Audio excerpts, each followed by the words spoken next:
За. За өнөөдөр энэ scam биткойн кран гэд бидний одоо үнгүй сатоши цуглуулж байгаа сайтнуудыг биткойн кран гэж нэрлэдэг аа. За энэ биткойн кранууд одоо сүүлийн үед ер нь дандаа л scam байх тохиолдол их байдаг. Гэхдээ энэ дээр одоо юуг анхаарах вэ? Яаж мэдэх вэ? Scam кран энэ биткойн кранууд үнгүй гэдэг сайтнууд scam байх магадлал нь яаж мэдэх вэ гэдгийг өнөөдөр хэлье. За нэгдүгüүрт нь болохоор энэ сайтын баланс шалгадаг. За сайтын баланс шалгах гэхдээ зэрэг зарим сайтнууд дээр шууд нөгөө юу нь байж яадаг.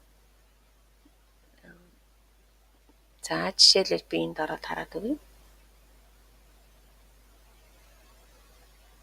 За энэ саяхан бидний энэ сайтн дээр юу яатсан байгаа? Бүртгүүлсэн байгаа. За би энэ дээр за жишээлбэл энэ биткойн нөгөө инстантаар авдаг энэ юу байсан энийг ороод хараа тий.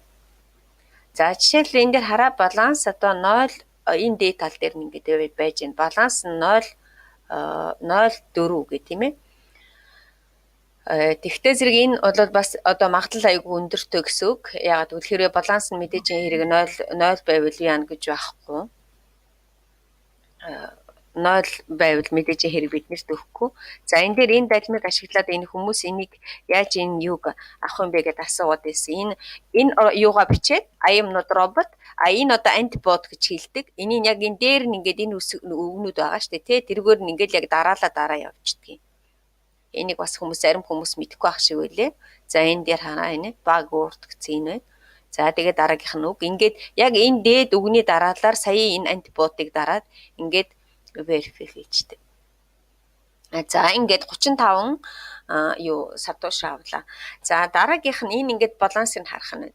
За дараагийнх нь ямар wallet-тай холбоотой байгааг шалгахаа гэж байна. За энэ юу гэсэн үг гэвэл жишээлбэл одоо энэ хардаа ингээд энэ Faucet Hub-тай холбоотой байна гэж байгаа. Зарим нь болохоор шууд withdraw дарангууд таталт хийнгүүт Coinbase руу орно ингээд Faucet Hub руу орно гэд ингээд бичсэн байгаа.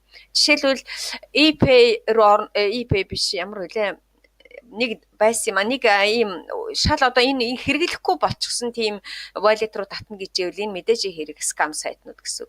Тэгэхээр одоогийн хамгийн сайн хэрэгжилж байгаа wallet-ууд Faucet Hub дундын ийм мульт төрөвч гэж хэлээд байгаа. Тэгээд бусдууд нь болохоор Coinbase-тэй, Sapo-тай эсвэл блокчейн руу татаж болно гэд ингээд бичсэн байна. За энэ гэсэн үг ямар wallet-тай холбоотой байна вэ гэсэн энэ. За дараа нь энэ Binary нь ямар байна вэ? Зар нь одоо ямар байна вэ гэсэн үг. За зар нь яаж шалгах вэ гэхээр хардаа ингээд энэ сайтмаар энэ олон ингээд маш их ингээд олон зарнууд байж байгаа тийм үү? Энэ юугаар рекламаар энэ сайт өөрөө цалинжиж байгаа гэсэн. Хэрвээ ийм зар их багтай байх юм бол одоо ихний сэжиг төрөх гэсэн үг. Хоёрдугаарт нь болохдоо зэрэг зарим сайтнууд хараа ингээд тоглоомоор одоо жишээлбэл ийм тоглоомнуудаар яадаг. Энэ тоглоомн дээр тоглоод энээс одоо хүмүүсээс яадаг байна шүү дээ. Реклам авч ээж энэ тоглоомыг рекламцсныхаа төлөө одоо сайт руугаа мөнгө оруулдаг гэсэн. Тэгэхээр мэдээч хэрэг энэ сайт бол бас ч гэж найдвартай гэсэн. Тийм болохоор хэдий чинээ их одоо юу байна уу? Им зарнууд байна уу? Одоо энэ дээр хэд чинь хэдий чинээ одоо их зар байна уу? Тэрийг харах нь шүү дээ. Тийм үү? Тэгэхээр хэдий чинээ баннер олон байна. Хэдий чинээ энэ сайт бас ингээд юу яах магадлал айгүй өндөртөө. Гайгүй ажиллах магадлал өндөртэй гэсэн үг. За дараагийн нэг шалгадаг арга нь зарын үн хэд вэ гэж байна. За жишээлбэл одоо нэг зар үзэхэд одоо 10 сатоши юм. За хамгийн дээдл нь л одоо ердөөс хамгийн максимум нь 100 сатоши өгнө. 100 дотор бараг л 50 дотор. Тэгвэл магадлал өндөртэй сайн байх, гайгүй байх сайт. Хэрв дээшгээ гараад явчих юм бол худлаа. Хэдий чиний өндөр үн амлана, хэдий чиний их мөнгө амлана, хэдий чиний өндөр хувь амлана. Жишээлбэл одоо рефералаас чинь хамгийн дээдл нь ер нь 15%-ийг өгнө.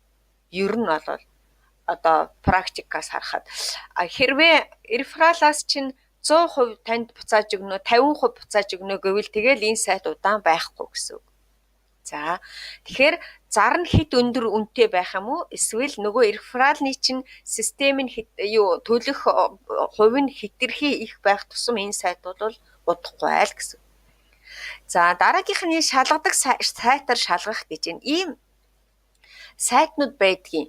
Оросынч байна, одоо англи хэлэн дээрч байна. За би энэ сайтыг нэлээх сайн хэрэгэлдэг. За ийм сайтнууд болохдоо зэрэг ингээд нөгөө одоо жишээлбэл бидний байнга хэрэгэлдэг ADBTC гэдэг байна тийм үү. За энэ болохоор Plated гэдэг ингээд төлдөг.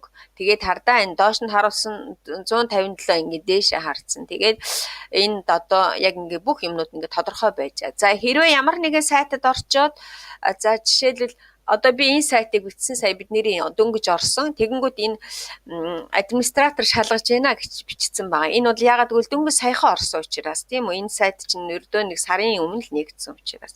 За тэгвэл дараагийнхын сайтыг бичээд үзээтэй. Bitfan гэдэг. За Bitfan гэдэг ингээ гараад ирэнгүүт хардаа энэ ногооноор төлдгөө гэдэг ингээ гараад ирсэн ба. За тэгэхээр энэ ямар ч байсан ногоон өнгөтэй төлж гинэ гэж ичсэн ба. За жишээлбэл одоо нэг сайт бичээд үзээтэй. Climb энэ одоо хэдэн жилийн өмнө ингээд нэг сайт байдаг гэсэн. Climb BTC. За энэ бол энэ ингээ Climb BTC хардаа ингээд scam гэж бичсэн ба. Энэ Plated улаанаар ингээд бичсэн. За ингээд дараад оронгууд шууд ингээд гараад ирчээ тийм үү. Одоо энэ сайт энээс би одоо арилгаагүй байна. Гэхдээ энэ бол ингээд scam шүү. Scam болсон сайтаа гэд ингээд гарцсан ба. За ингээд нэг ийм сайтыг энэд одоо ингээд бүртгүүлээл тэгээд өөрөө ороод ерөөсөө ямар сайт байна уу? Тэрийг бичээл ингээд яваад ахна шүү дээ. Тийм үү. За Free Bitcoin гэдэг юм. Free Bitcoin.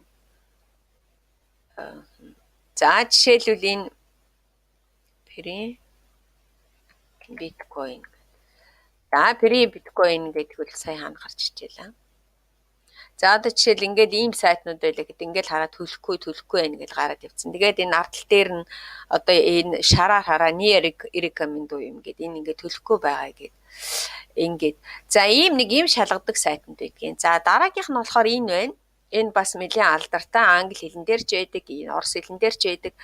За энэ дээр одоо би түрүүний энэ Getcoin сайтын тухай асуугаад энэ одоо дээр нь бас энэ хараа voice гэдэг энэ ингэж байгаа. Энэ дээр нь тавиал сайтаа тавиал ингээ харж чинь. Тэгэнгүүт нь энэ юун дээр нь ногоон дээр нь одоо хідэн хүн байна. Option rating нь хэд байна. Тэгээ отрицательный нь хэд байна гэж. За энэ дээр бол нэг их шалтай юм алга байна. Гэхдээ энэ би саяхан юу оруулсан байгаа. Энэ одоо жишээлбэл ингээд юу яатсан ба. Хүмүүсийн ингээд бичсэн ба. За би яагаад энэ Getcoin сайтыг жоохон сэжиг төрж байгаа гэвэл энэ хардаа 17 онд нэг ийм сайт байжгаад нэг хэсэг ажиллаж байгаа алга болцсон юм. Тэгээ тэр үедээ бол их сайн өгч ирсэн.